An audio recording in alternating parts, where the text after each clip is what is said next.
Vous avez prévu d'aborder les liens entre la santé bucco-dentaire et la santé générale à travers ce diaporama de présentation. Et en préparant ce colloque, vous m'avez dit, c'est important, il faut avoir des interactions avec l'ensemble du monde médical. Pourquoi ça? Pourquoi est-ce que c'est important de dialoguer avec l'ensemble des parties prenantes? Je vais avoir 45 minutes pour vous l'expliquer. Eh bien, c'est parfait. Alors, peut-être environ une demi-heure, et puis si on peut garder 10 minutes de questions-réponses, ce serait parfait. Voilà. Vous me faites un petit signe comme ça. Effectivement, j'y penserai. Merci. Ok, d'abord, merci beaucoup de m'avoir invité sur cette thématique qui m'est évidemment chère, parce que ça fait des années qu'on travaille là-dessus. Je vais centrer essentiellement mon activité, ma présentation, sur les maladies parodontales, puisque je suis enseignant en parodontologie, en dentisterie implantaire. Donc, j'associe le groupe auquel j'appartiens de l'hôpital Rothschild à cette présentation. Donc, les voilà démasqués. Notre thématique principale de recherche depuis des années, c'est l'impact systémique du microbiote parodontal.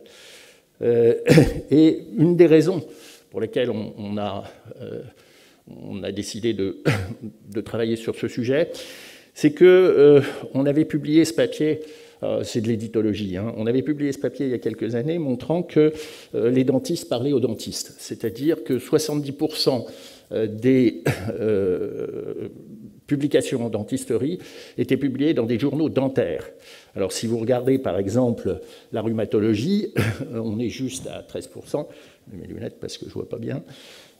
Si vous prenez maladies cardiovasculaires par les cardiologues, c'est à peu près un peu moins de 20%. Donc l'idée c'était de dire comment on peut exporter notre profession à d'autres disciplines. Pour vous, et rien que pour vous, ce week-end, j'ai croisé sur Medline, qui est la grosse base de données sur laquelle on travaille généralement, pour faire ce qu'on appelle de l'éditologie quantitative, c'est-à-dire j'ai croisé les maladies parodontales et les autres maladies. Et c'est intéressant d'observer que le diabète et le cardiovasculaire, maladie cardiovasculaire arrivent en priorité si j'exclus les cancers. Les cancers, c'est à peu près 8500 articles, mais la raison pour laquelle les cancers sont plus nombreux sont liés au fait que depuis des années, l'antériorité des publications sur le cancer est beaucoup plus importante. Il y a aussi évidemment les maladies respiratoires, toutes les affections liées aux accouchements, la mortalité, on se posera la question de savoir si on meurt plus quand on est atteint d'une maladie parodontale, la polyarthrite rhumatoïde, l'ostéoporose, l'obésité, les maladies rénales. Et en fait, je ne peux pas parler de tout, évidemment. Alors, j'ai fait des choix. Diabète cardiovasculaire, parce qu'ils sont incontournables. Je vous parlerai un petit peu de mortalité. Je vous parlerai un petit peu de polyarthrite rhumatoïde, si on a le temps. Et puis aussi, il y a d'autres maladies qui sont évoquées. Le syndrome métabolique, les MICI, maladies chroniques de l'intestin, l'Alzheimer, le psoriasis, et puis la dysfonction érectile. Pourquoi la dysfonction érectile? Parce que c'est un problème vasculaire, et on va voir les liens qu'il y a entre le vasculaire, les maladies parodontales et les autres maladies. Et donc je vous parlerai, si on a le temps aussi, un petit peu des MICI. Alors, évidemment, c'est très embêtant parce que je suis obligé de m'adresser à des médecins, et je suis obligé de m'adresser à des dentistes. Donc 50% de mon exposé, les médecins vont dormir, et 50% de mon exposé, les dentistes vont dormir. Parce que je suis obligé d'expliquer un peu tout. C'est plus simple quand j'ai un auditoire ciblé. Je suis plus à l'aise parler aux médecins,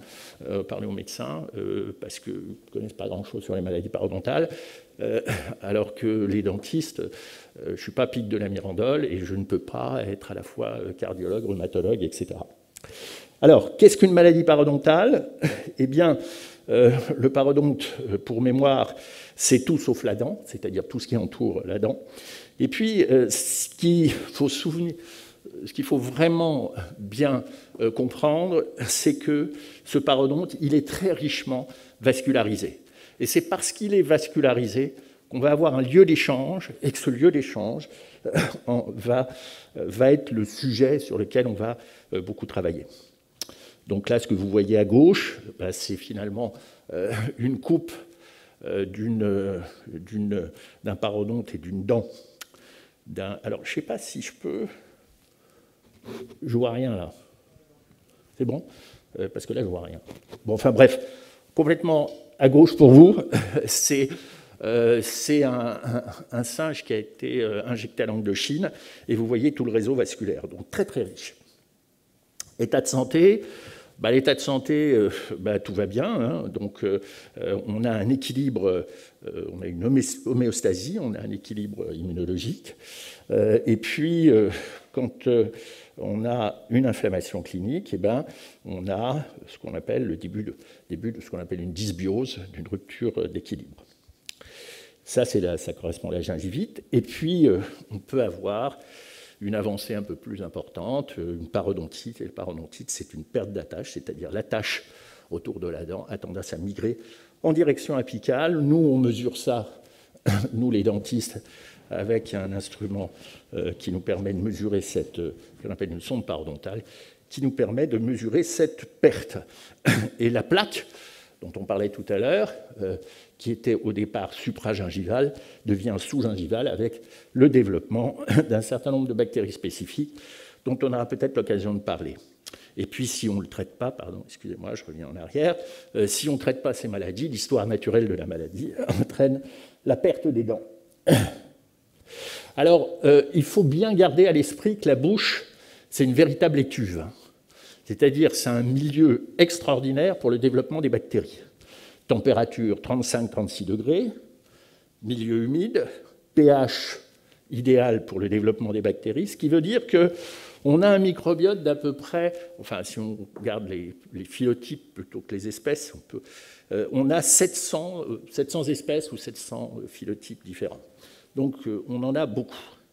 Alors, si je cherche une définition de ce que c'est qu'une parodontite, c'est une maladie inflammatoire chronique des tissus de soutien de la dent engendrés par un microbiote parodontal dysbiotique. Et là, j'insiste sur le fait que les maladies parodontales, ce sont des inflammations, ce ne sont pas des infections. Alors, ce qui permet de comprendre la pathogénie à partir de cette définition, c'est qu'en fin de compte, comme il y a une inflammation, il y a production de molécules de l'inflammation, comme le TNF-alpha, l'IL-6, etc., qui passent dans la circulation sanguine parce que c'est richement vascularisé, qui arrive au niveau du foie. Là, on a une réponse inflammatoire aiguë. Et puis, cette réponse inflammatoire aiguë a un impact sur le cœur ou peut avoir un impact sur l'inflammation, peut entraîner une inflammation intra-utérine. Et non seulement ces bactéries, ces molécules augmentent en concentration à l'intérieur de la circulation sanguine, mais aussi les pathogènes parodontaux peuvent passer dans la circulation sanguine. Et c'est comme ça qu'on retrouve Porphyromanas gingivalis dans les plaques d'athérome, c'est comme ça qu'on retrouve Fusobacterium nucleatum dans le placenta. Et enfin, dernière possibilité, c'est l'absorption salivaire de ces bactéries. L'absorption salivaire de ces bactéries qui fait qu'on peut observer expérimentalement, en tous les cas, une dysbiose au niveau de l'intestin et qui peut entraîner évidemment cette fameuse endotoxémie métabolique dont on parle beaucoup par les temps qui courent. Alors, maladie parodontale et mortalité. Pourquoi je vous parle de ça? Parce que finalement, la mortalité, si on aborde le cardiovasculaire par exemple, il y a un risque de décès. Et que finalement, la mortalité est l'image assez bonne de ce qui peut se passer si on ne traite pas une maladie qui a un rapport et qui peut aboutir au décès des patients. Alors là, je vous dis tout de suite, l'association, ce n'est pas la causalité, ce n'est pas parce que vous allez vous brosser les dents que vous n'allez pas mourir. Si je prends parodontite et mortalité, ça c'est une étude qu'on a publiée il y a quelque temps, en 2017, sur 67 000 sujets. Et on a essayé de voir quelle était la relation entre l'état de santé bucco-dentaire et la mortalité non cardiovasculaire. Et en fait, on s'aperçoit qu'il y a une association dans tous les cas de figure. Et que cette association n'est pas complètement nulle, puisqu'on a des hazard ratios à 2, 1, 5, 2. Et ce qui est intéressant, c'est d'observer que les unités masticatrices, lorsqu'elles sont insuffisantes, eh bien, peuvent entraîner aussi cette association. Donc, finalement, la santé orale pourrait être un bon marqueur de substitution de la santé générale. Alors, si on continue, et c'est ce qu'on a fait, on a pris cette population, on a élargi notre suivi à 8 ans, et puis on avait 85 000 sujets. Et là, à ce moment-là, on a pu tester l'association entre les variables santé orale et la mortalité cardiovasculaire. On a confirmé les résultats de la première étude, et puis on retrouve que le faible nombre d'unités masticatoires est associé à un risque accru de mortalité. Donc la prévention primordiale, on en parlera tout à l'heure, des maladies cardiovasculaires devrait peut-être inclure le remplacement des dents absentes. Enfin, je ne peux pas terminer en parlant de la mortalité sans essayer de sauver quelques patients, simplement parce que cette étude a testé l'association entre les variables santé orale et la calcification des plaques d'athérose carotidienne identifiables sur radiographie panoramique. Et en fait, on se rend compte que ça prédit une plus mauvaise survie. Donc ce que vous voyez dans les cercles rouges, c'est ce que vous pouvez voir, que vous pouvez éventuellement observer chez les patients lorsque vous leur faites une radiographie panoramique. Donc ne regardez pas les dents, et là on est peut-être au cœur du sujet, ne regardez pas simplement les dents, regardez aussi ailleurs, et en particulier au niveau des radiographies panoramiques, vous pouvez peut-être sauver la vie d'un patient. Alors, le diabète. Je vais essayer d'être très court, parce que le diabète, on en parle tout le temps, maladie parodontale et diabète, et je vais essayer de vous expliquer que c'est une relation bidirectionnelle. Ça veut dire qu'en cas de maladie parodontale, les études montrent une prévalence et une sévérité augmentée de diabète, et à l'inverse, en cas de diabète, les études montrent une prévalence et une sévérité augmentée des maladies parodontales. Et j'insiste sur le fait qu'il n'existe pas de preuve de l'augmentation des caries chez le diabétique. Il n'y a pas de preuve dans la littérature. Alors, je sais que diabète, sucre, caries, on oublie ça une bonne fois pour toutes. Alors, on va faire très vite, il y a beaucoup d'études, mais celle-là me paraît la plus, comment on pourrait dire, impactante. C'est une publication du Lancet de 2018, c'est un essai clinique randomisé, monocentrique, on espère un jour du pluricentrique, qui évalue les effets du traitement parodontal sur le contrôle de la glycémie chez les sujets diabétiques de type 2, en prenant comme variable principale l'hémoglobine glyquée, qui est un très bon baromètre du diabète. Et qu'est-ce qu'on observe? On observe qu'après ajustement, c'est-à-dire en tenant compte de différents facteurs de risque communs, l'hémoglobine glyquée est de 0,6% inférieure dans un groupe qui a été traité, un groupe de patients atteints de maladie parodontale, qui a été traité d'une façon intensive, versus un groupe contrôle qui a été traité uniquement avec un nettoyage supragingival.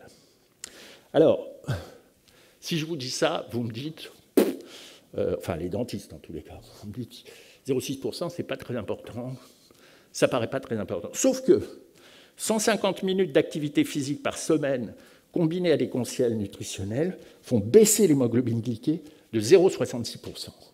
Ce qui veut dire en clair que la valeur de cette diminution de l'hémoglobine glyquée est au moins aussi importante que les conseils que peuvent donner les diabétologues à leurs patients. Et donc, le traitement parodontal est efficace dans le contrôle du diabète de type 2.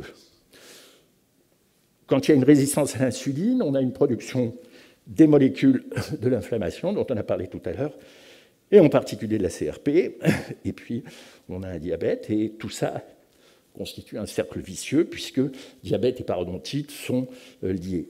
Ce qui est intéressant d'observer aussi, c'est que diabète et parodontite, il y a une synergie, puisque, on va le voir tout à l'heure, il y a un rapport avec l'augmentation des maladies cardiovasculaires.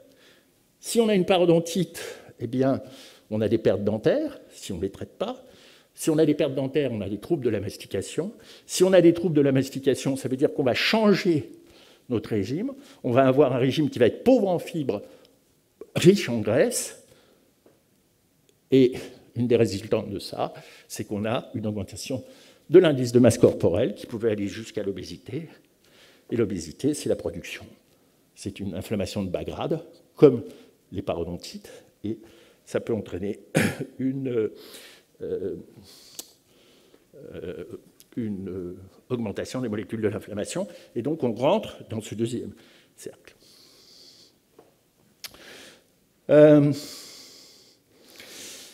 Donc pour résumer, association avec maladie parodontale, oui, association avec carie dentaire, non démontrée, réduction de l'évolution par traitement parodontal, oui, lien biologique, oui, et conséquences cliniques, bah, évidemment, chez ces patients, il y a la nécessité d'un suivi parodontal régulier. La parodontite chez le diabétique, ce n'est pas spécifique, c'est le plus souvent sévère. Le traitement parodontal, il est sans danger chez le diabète équilibré et efficace dans le contrôle du diabète de type 2. Et la parodontite pourrait être une complication précoce du diabète. Alors, quand on voit ces flyers, là, si vous regardez sur ce document de l'INSERM, vous voyez que les 3 clés pour contrôler la maladie, c'est la perte de poids, l'activité physique, l'alimentation. Ben, en fait, il faudra mettre 4 clés et contrôler les gencives. Et quand on regarde cet autre flyer, assez ancien maintenant de l'URCAM, surveillez vos dents. Non, ça ne sert à rien de surveiller vos dents, surveillez surtout vos gencives. Alors, j'ai une information importante pour vous. La mort, c'est un problème technique. Le cœur s'arrête de battre, le cerveau est plus irrigué et on meurt. Donc, le lien paro-athéromateux, c'est une longue histoire de désamour. Je vais essayer de vous expliquer pourquoi. 1912, théorie de l'infection focale. Les extractions dentaires peuvent guérir des infections à distance, donc toutes les dents infectées doivent être extraites. Il va falloir attendre 25 ans pour qu'en 1952, de nombreux patients n'ont pas été guéris de leurs symptômes par la suppression de leur foyer infectieux, c'est-à-dire extraction des dents, et ça, c'est publié dans le journal de l'American Medical Association. Et là, entre 52 et 89, il va encore falloir attendre 35 ans pour qu'en 89, ce monsieur qui s'appelle Timo Mattila fasse le break et publie ce papier indiquant qu'il y a une association entre la santé dentaire et l'infarctus du myocarde. Et enfin, il va falloir encore attendre 23 ans, c'est-à-dire 2012, pour que dans Circulation, qui est l'organe officiel de l'American Heart Association, montrant que les maladies parodontales et les maladies cardiovasculaires ont une association indépendante, avec 2 réserves, une sur le manque de définition claire des parodontites. Maintenant, en 2017, il y a eu une conférence à Chicago qui a résolu ce problème, et puis présence de facteurs confondants. Et maintenant, je crois que tout le monde a compris qu'on ne peut plus publier des papiers en cardiovasculaire sans tenir compte de ça. Alors, rapidement, association entre maladies parodontales et cardiovasculaires. Alors, je ne parle pas je parle pas du tout des endocardites, hein, parce que les endocardites, tout le monde connaît. Ça, alors là, les dentistes, nos étudiants, l'endocardite, ils connaissent par cœur. Donc, je ne vais pas vous parler de ce que tout le monde connaît. Donc, association entre maladies parodontales et maladies cardiovasculaires. Oui, ça devrait être considéré comme un risque cardiovasculaire. Ça, c'est une étude qui vient de Hollande. Nous, on a essayé de voir s'il y avait une association avec des facteurs de risque proximaux, comme par exemple l'hypertension artérielle. Et on observe que l'amélioration de l'hygiène bucco-dentaire et le remplacement des dents pourraient prévenir l'hypertension artérielle. Ça, On a essayé de voir aussi s'il y avait une association avec des facteurs de risque distaux, en particulier l'apnée du sommeil, et les troubles du sommeil plus l'inflammation gingivale sont associés à un risque accru de maladies cardiovasculaires sur une population de 29 000, près de 30 000 sujets. Alors, cette étude, elle est importante, elle a été publiée dans Circulation par nos collègues du Karolinska Institute, donc c'est une étude multicentrique et ils se sont rendus compte que le risque d'un premier infarctus du myocarde augmentait chez les patients qui avaient une perte osseuse alvéolaire. Alors, où est-ce qu'on va maintenant? On va non plus vers la prévention primaire, mais vers la prévention dite primordiale. Et cette prévention primordiale, c'est prévenir les facteurs de risque des maladies dont on parle éventuellement. Et là, nos collègues cardiologues, comme d'habitude, ont toujours quelques longueurs d'avance sur tout le monde, et ils ont essayé de définir ce qu'était la santé cardiovasculaire idéale, et ils ont mis en place un outil qui est le Life's Simple 7. Arrêtez de fumer, mangez mieux, soyez actifs, perdez du poids, vérifiez votre tension, contrôlez votre cholestérol, et puis de temps en temps, faites des glycémies à jeun. Alors, nous, ce qu'on a essayé de faire, c'est de voir sur une population d'à peu près 5000 personnes si on avait une meilleure santé orale associée à une santé cardiovasculaire idéale, et la réponse a été clairement oui, toujours avec le rapport des unités masticatrices. Cette étude, parce qu'évidemment, même si je suis parodontiste, je vous parle aussi des lésions endodontiques, puisque la santé orale n'est pas limitée à la maladie parodontale, aux maladies parodontales, et cette étude montre clairement que des lésions endodontiques sont indépendamment associées aux coronopathies stables ou aiguës. Alors, là, les cardiologues vont dormir, mais pour les dentistes, c'est souvent utile. Voilà deux coupes c'est le cas de le dire d'ailleurs, de plaques d'athérome suite à une endartérectomie. Et là, vous voyez qu'on a une réduction de la lumière au niveau carotidien, bien sûr. On a réduction de la lumière carotidienne et on observe une réduction d'à peu près 80-90% du diamètre. Ce que vous voyez avec les flèches rouges, c'est la vulnérabilité des plaques, c'est-à-dire ça saigne, c'est hémorragique. Et en fait, ce que vous voyez avec les petites flèches jaunes, c'est les stries lipidiques. Alors, ça paraît très compliqué, mais en fait, ce schéma est beaucoup plus simple qu'on peut l'imaginer. En haut à gauche, vous avez une coupe de vaisseau avec 3 couches.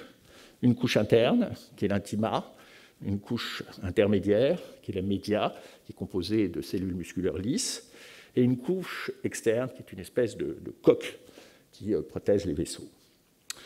Ce qui va nous intéresser surtout, c'est l'intima, parce que l'intima est composé de cellules endothéliales.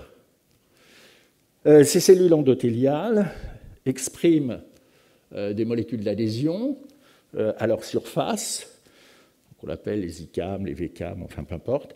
Et ici, vous avez la lumière du vaisseau, et dans cette lumière, vous avez le LDL cholestérol, les globules rouges et les globules blancs, c'est-à-dire des monocytes qui se baladent, et puis, bien sûr, les plaquettes. Alors, ces monocytes peuvent adhérer à la surface des cellules endothéliales. Ces monocytes vont pénétrer par diapélèse à l'intérieur de l'intima. Là, ils vont devenir des macrophages. Ces macrophages vont absorber le LDL cholestérol. Et puis, normalement, ces macrophages qui doivent, une fois qu'ils ont ingéré ce cholestérol, doivent mourir, il n'y a pas d'apoptose, c'est-à-dire qu'ils vont rester sur place. Et parce qu'ils restent sur place, ils vont créer ce qu'on appelle un noyau nécrotique. Et ce noyau nécrotique, va y avoir une chape fibreuse qui va être...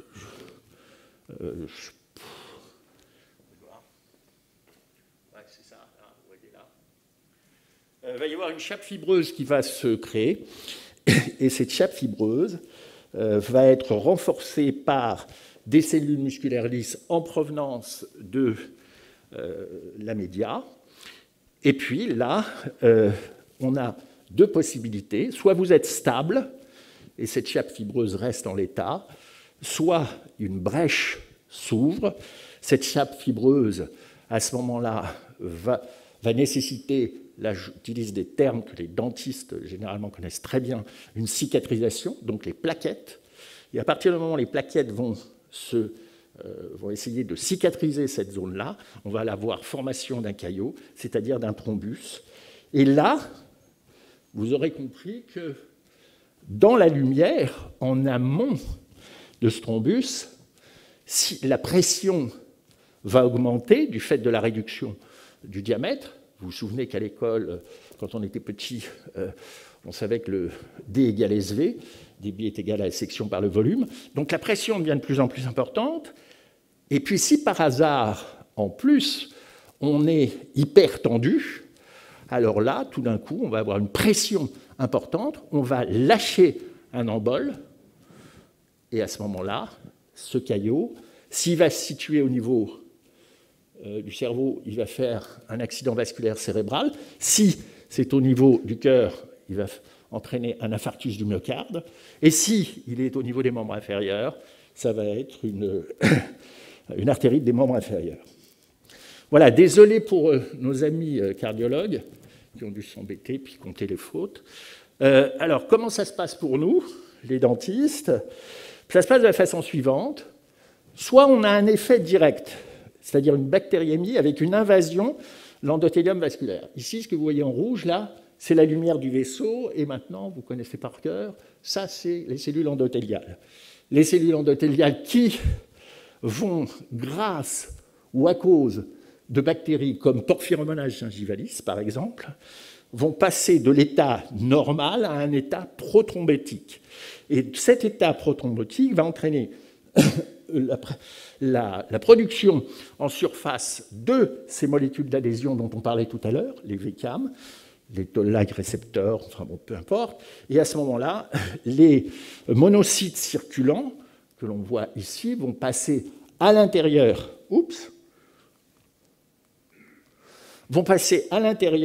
de l'intima et devenir des macrophages, se charger en LDL oxydé et former les plaques d'athérome. Option numéro 1. Option numéro 2, persistance des pathogènes dans les macrophages. Vous savez qu'il y a des macrophages sur place au niveau de la gencive qui absorbent ces bactéries et normalement, ces bactéries sont mortes, désagrégées, j'utilise des termes les plus simples possibles, à l'intérieur des macrophages.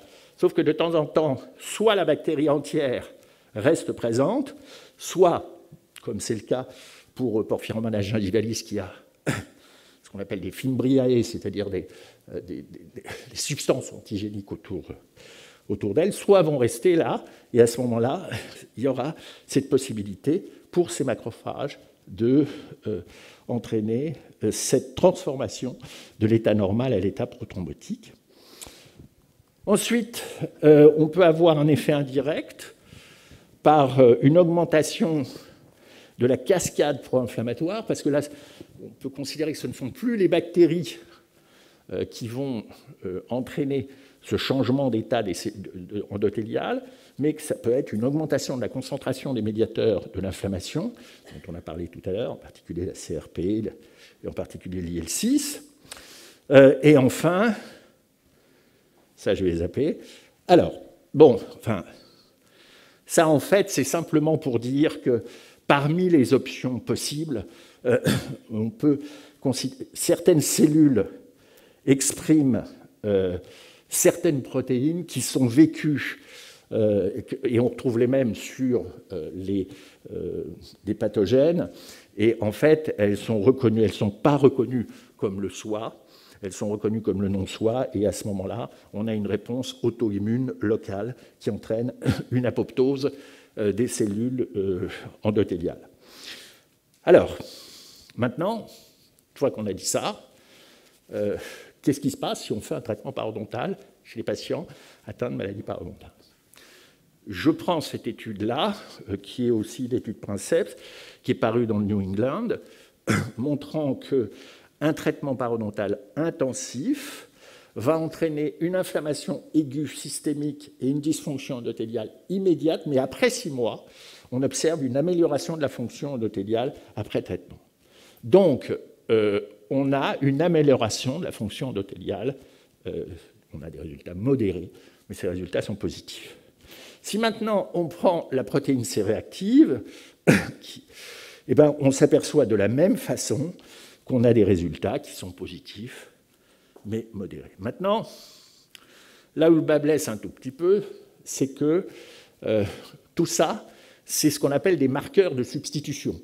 C'est-à-dire que, par exemple, pour vous donner un exemple en tant que dentiste, quand vous mesurez la profondeur de poche autour d'une dent, la profondeur de poche est un marqueur de substitution de la mortalité dentaire.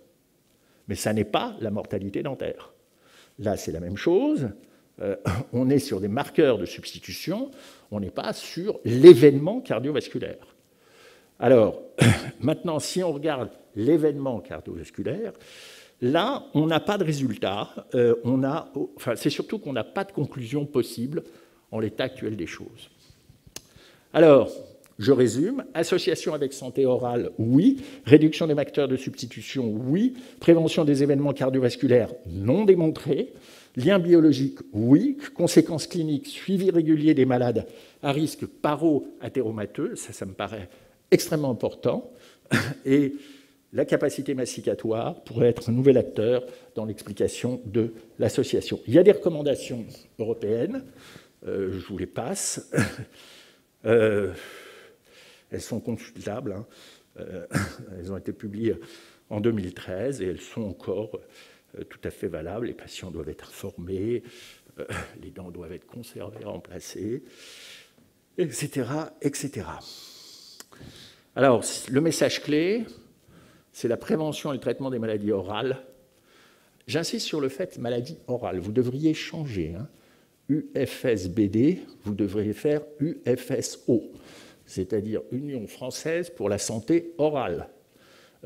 Oral disease, c'est le mot-clé que l'on retrouve partout dans le monde.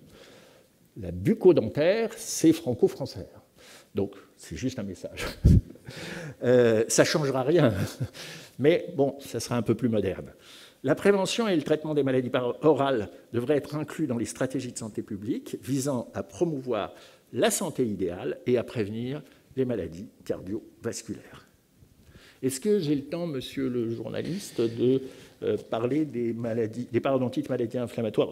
C'est court. 5 minutes, si vous avez 5 minutes, c'est possible, tout à fait. Oui. Je vais vous faire les liaisons dangereuses en 5 minutes. Parodontite et maladie inflammatoire chronique de l'intestin, les MICI, c'est la maladie de Crohn et la rectocolite hémorragique. On a une association épidémiologique, on a uniquement des études observationnelles. Vous savez, je vous ai montré tout à l'heure, ces histogrammes, c'était juste du quantitatif, le nombre de papiers, mais la qualité des papiers, évidemment, n'est pas la même chose quand vous avez un essai clinique randomisé et une étude observationnelle. Un risque augmenté de parodontite chez les sujets qui sont MICI+. On a des manifestations orales de la MICI chez 5 à 20% des patients. Ça permet parfois un diagnostic précoce de la maladie de Crohn. Voilà par exemple une patiente de 23 ans qui a été traitée par Hélène Ranger dans notre service, qui est une patiente de 23 ans non fumeuse, qui a été diagnostiquée de la maladie de Crohn suite à une biopsie gingivale. Ça, c'est à gauche, avant le traitement non chirurgical, et après, c'est après traitement. Et là, tout d'un coup, on se dit, il y a un problème, parce que finalement, l'inflammation, elle n'a pas diminué beaucoup. C'est au moment de la réévaluation. Donc, on a une étude en cours, là, à Saint-Antoine, sur le microbiote. On fait partie du FHU, du microbiote médecine avec Harry Sokol. Et l'objectif, c'est de travailler sur cette association. Alors, association, oui. Réduction de l'évolution par traitement parodontal, peut-être. Lien biologique à confirmer. Et les conséquences cliniques, on n'en sait rien pour l'instant. On espère que les travaux qu'on peut faire, ça va améliorer. Polyarthrite rhumatoïde, toutes les études montrent une association, ça c'est clair, entre maladie parodontale et polyarthrite rhumatoïde. Voilà une jeune patiente que j'ai vue il y a 2-3 ans.